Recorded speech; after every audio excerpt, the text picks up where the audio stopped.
So hi guys, welcome to my channel. My name is Pratham Chopra and मैं अभी NIACL AO का exam देकर आया हूँ। मैंने जनरलिस्ट से फिल किया था एंड मेरा सेंटर था फरीदाबाद में ही, बाटा चौक, मेरे घर के पास ही है। एंड अच्छा लगा, 2-3 लोग भी मिले तो अच्छा लगा। पुराने लोग भी मिले जो NICL AO का मेंस दिया था ना, वहाँ जो लोग मिले थे, मतलब आसपास साथ बैठे थे, वो लोग भी मिले। सारे सबका सेंटर यहीं आया था।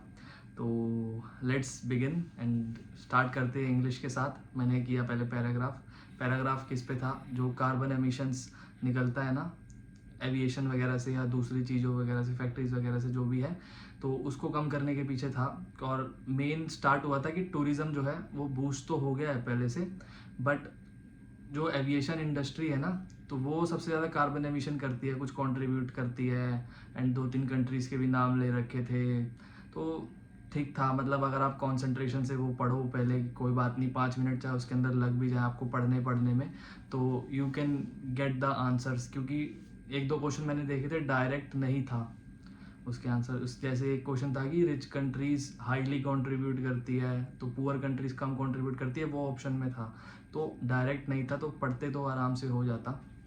एंड उसके बाद एक क्लोज टेस्ट था 6 उसका, जो ठीक था, कुछ हार्ड नहीं था। मेरे को 1 या 2 में उसके अंदर डाउट है। एक जो फैसिलिटेट इम्पीड वाला ऑप्शन था, मेरे को उसके अंदर डाउट है, और एक और के अंदर मेरे को डाउट था। पूरा मैंने कर दिया, बट 6 क्वेश्चन थे उसके अंदर, पूरा कर दिया। उसके बाद पैरा जंबल मैंने छेड़ा। पैरा जंबल पूरा नहीं आया था कि बहुत जैसे ABCD अब जो अपन बनाते हैं पूरे 6-7 क्वेश्चन उसके आते हैं, 5-6 क्वेश्चन आते हैं, वो अलग अलग क्वेश्चंस आए थे, मतलब छोटे छोटे पैरा जंबल, उनको कनेक्ट करके वो थोड़े बहुत ट्रिकी थे। ऑप्शंस पढ़ने पड़ रहे थे, सीधा डायरेक्ट देख के मेरा तो नहीं बन रहा था, किसी और का बना तो पता नहीं, मेरा तो नहीं बन रहा था। और जो वो कैब की बात करूँ तो वो कैब ऐसा सच नहीं थी जो पैराग्राफ में पूछी गई। वो बहुत इजी वर्ड थे, जैसे हार्ड हो गया, और 2 वर्ड और थे, मेरे को याद नहीं आ रहे। लॉट लॉट था शायद एक, हाँ। एंड उसके बाद वो सब्सटीट्यूशन भी इजी थे, डायरेक्ट हो रहे थे। एरर का मेरे को बताना है कि मेरे ना मोस्टली एरर D आ रहा था, और किसी और का भी एरर D आ रहा हो मोस्टली, तो बताना। किसी एक का एरर C आया था, बाकी के D आए थे, गलत ना हो है ना, बता देना, ठीक है। बाकी यही सब था almost. I have told you everything. Then reasoning start करी। रीजनिंग के अंदर पजल वगैरह ही भर रखी थी, मिसलेनियस इतनी नहीं थी। सिलॉक्स के थे, 3-4 क्वेश्चन सिलॉक्स के थे। एंड एक नंबर वाला क्वेश्चन था जो प्रीसीडिंग उसके कोई लेटर वेटर होता है। इंग्लिश में मैं बता दूँ 30 अटैम्प्ट करे हैं, भूल गया था मैं बताना, 30 के 30 अटैम्प्ट करे हैं। एंड रीजनिंग में एक नंबर था कोई, उसके प्रीसीडिंग और लेटर के जो प्रीसीडिंग था उसमें से -1, उसके +2। मैंने ये करा बट मेरे पे सॉल्व नहीं हो, तो मैंने फटाफट हटा दिया। एक मैंने ये छोड़ा इसके अंदर, और एक मैंने इसके अंदर पजल छोड़ी है। मैं बताता हूँ कौन सी छोड़ी, नहीं मतलब काइंड ऑफ छूट गई। मैं स्टार्टिंग में एडवाइस करता हूँ सबको कि अगर एक पजल आ रही है जिसके अंदर नंबर ऑफ पीपल, जैसे 9 बंदे थे या 9 जो भी था उसके अंदर ABCD वाले थे, पर उनमें से किसी की भी फिक्स पोजीशन नहीं थी, मैं हमेशा एडवाइस करता हूँ कि फिक्स पोजीशन जिसके अंदर ना होना तो उसको पहले मत छेड़ो।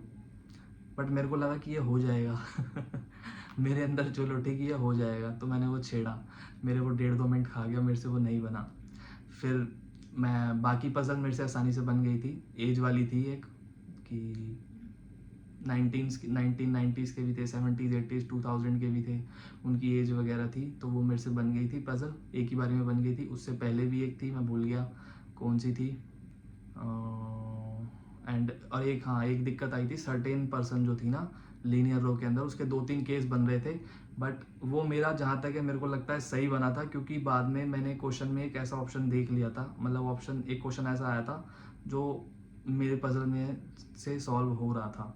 तो ओवरऑल मैंने इसके अंदर अटैम्प्ट करे हैं कितने, 5 वो छूटे और एक वो छूटा, 29 अटैम्प्ट करे हैं मैंने, है ना, 59 हो गए। तो और बाकी फिर आते हैं क्वांट्स के ऊपर। क्वांट्स भी DI थोड़ी सी कैलकुलेटिव थी, और अप्रोक्सीमेशन भी आपको प्लस माइनस थोड़े ज़्यादा करने पड़ रहे थे, ये नहीं कि डायरेक्ट। जो क्वाड्रेटिक इक्वेशंस थी वो डायरेक्ट थी, बहुत सिंपल सी थी। 13-6 हो गया, 9-7 हो गया, है ना, 12-2 तो नहीं था, 13-6 2 में था, इसलिए मेरे को याद रह गया। एंड बस बहुत सिंपल थे, प्लस माइनस फटाफट मल्टीपल निकल रहे थे, फटाफट हटाओ निपटाओ। रॉन्ग नंबर नहीं थे, मिसिंग नंबर नहीं थे। एंड यही था क्वांट के अंदर। अरिथमेटिक थी, ठीक ठाक थी, मैं बताता हूँ सबको जो जो याद आते हैं। एंड DI जो थी वो थोड़ी कैलकुलेटिव थी, मैंने बताई ही। और एक केसलेट थी सोल्ड अनसोल्ड वाली, उसमें क्या हुआ, मैंने ट्राई किया 2-3 मिनट मैंने उसे दिए, बट वेरिएबल उसके चक्कर में ना मेरे को पता था एक DI बाद में है, पर मैंने पहले केसलेट उठाई, तो 2 मिनट मैंने उसे दिए, पर वो मेरे से नहीं बनी क्या, मैंने ज़्यादा बनाई ही नहीं, क्योंकि मेरे को पता पहले XY में वेरिएबल्स में आ रहे हैं वो, फिर उस वेरिएबल को सॉल्व करो, फिर उसको वहाँ पुट करो, और उसके बाद क्वेश्चंस भी मैंने उसके देखे, तो मैंने 2 मिनट तो वेस्ट करे, बट मैंने डिसीजन लिया कि इसे छोड़ते हैं। देन उसके बाद वाली DI थी, उसके शायद 5 क्वेश्चन थे या 5 क्वेश्चन ही थे, वो मेरे को थोड़ी ईजी लगी। एंड वो शायद मेल फीमेल वाली थी, एक तो मेल फीमेल वाली थी और एक और थी, वो मेरे को याद नहीं। तो मेरे इसके अंदर भी टोटल 29 अटैम्प्ट हुए। जो मैंने नहीं करा क्वेश्चन वो था अरिथमेटिक का, एक लेंथ वाला, कि लेंथ ब्रेड्थ वाला, एरिया ऑफ रेक्टेंगल, 2 ट्रायंगल दिए, उनका लेंथ भी दिया, ब्रेड्थ भी दिया, एक का एरिया दिया। मैं कहा भाई ये भसड़ मचा रहा है मेरे दिमाग में, इसको हटा दूँ। एंड एक अरिथमेटिक के अंदर क्वेश्चन था कि जार ए के अंदर मिल्क और वाटर है, वो 3:1 में है। दूसरे जार में 9 लीटर टोटल है, तो उसका मिल्क 25% ज़्यादा है, शायद यही था ना, 25% ज़्यादा है, तो उनकी मिक्स करके जो रेशो आ रही थी 32 रेशो समथिंग थी, तो उसका आंसर निकल गया था। एंड एज वाला क्वेश्चन था, तो एज वाला तो मैंने एलिमिनेट ही कर लिया था कि ABC की एवरेज एज 16 है, टोटल 48 होगी। AB की रेशो दे रखी थी, C को मैंने 20 लगाया, A और B की रेशो 3:4 थी, C को मैंने 20 लगाया, 20 हटा 28 आया, 7 का मल्टीपल एक ही था, तो वो मैंने फटाफट सॉल्व कर लिया था।